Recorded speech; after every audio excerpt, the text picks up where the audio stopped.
Well, hello, folks, and welcome to James Morris World Traveler.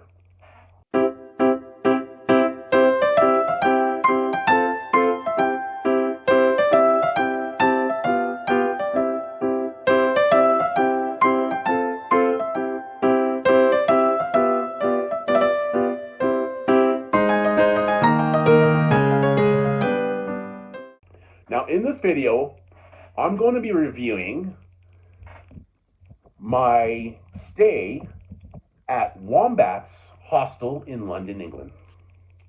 Now, that said, let's get into it. I first arrived in London, England on June 7th, 2023. At that point, I took the train from the airport to Aldgate East Station, which it's about 10-minute walk on a road called, or it's a 10-minute walk south on a road called Lemon Street. I had to stop at a restaurant which was only minutes away, but I didn't know the area very well because I'd never been there, and I wasn't sure how far I would have had to go. So I went into the restaurant and asked the bartending lady, which she had used for her GPS, so she Googled it on her GPS. So clearly she must have not been from the area very well either, or very new to the area. She says, yes, it's only a couple minutes away. Okay, perfect. I thanked her and I left. Now, I left the restaurant and walked left, went straight south, maybe 5 minutes, and bam, there it was. Just south of there, maybe 5 minutes, on the left, boom, just off Dock Street. Now, I arrived at the hostel.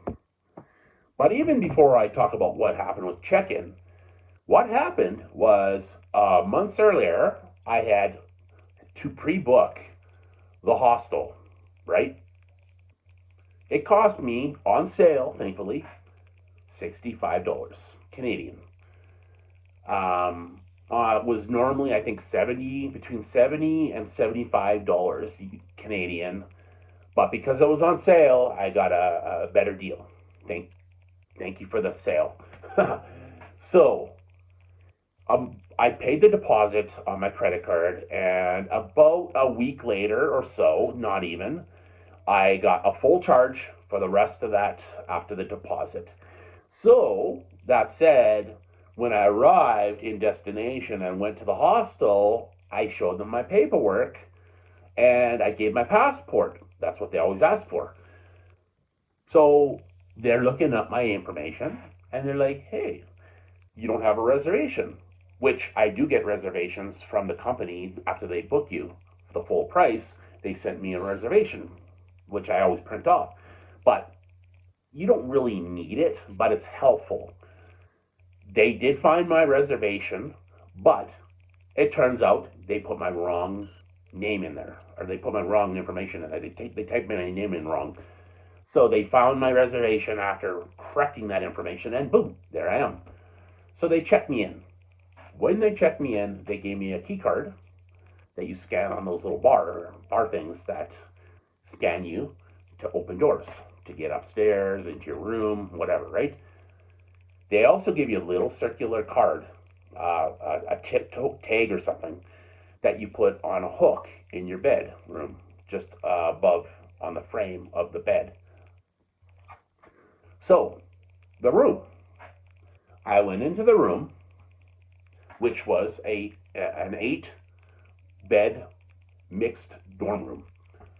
I believe they do have male rooms and female rooms and private rooms. Some hostels don't, but this one I believe did have it. But this one is a mixed male-female dorm. The beds were okay. They're not great. I mean, it's a hostel. They're not the best beds, but they're fairly okay, comfortable-wise. They also have a plug with there so that you can plug in any electronics. and things like that, so that you can charge your phone, charge your cameras, whatever. As well as they have a locker, which, now this is the funny part. The locker, I looked at how to lock the locker so I can lock my stuff up when I'm not in the room. And I'm looking at the diagram. I'm like, this diagram is stupid. I cannot believe what a stupid diagram this was. It was very difficult to understand. I actually ended up asking a lady who come waltzing in here, and she's like, yeah, this is what I had an issue with too. So I was told that you just put it like where the handle is, there's a little spot there that you just put it right next to it and hold it there maybe a couple seconds to 5 seconds, and you should hear it. It sounds like it's locking. It just, because it's locking the lock. And that's, like I said, maybe 5 seconds and it'll lock. And I'm like, oh, really? That is easy, but it's the diagram needs to be changed and improved or something, or just mentioned in words instead of showing a diagram. So that said, you have that for security of your stuff when you leave, so you don't have to worry about, oh, is somebody going to steal your stuff. Now, the room in itself, not bad. Like I said, it's an 8-bed dorm room. It has 2 different rooms when you first waltz in. One is the toilet room, and one is a shower room with a sink. There's also a sink on the outside in the hallway between, those 2 rooms at the doorway and coming into the actual room itself. It's a sink. Now, that is great with that. Now, as for cleaning, I saw a lady come in once. That's it. Just one lady coming in one day. Again, I was only there for 2 days, and it was like, okay, she came in and she did a tiny, tiny bit of cleaning maybe. I didn't even notice if she cleaned that well. I don't know.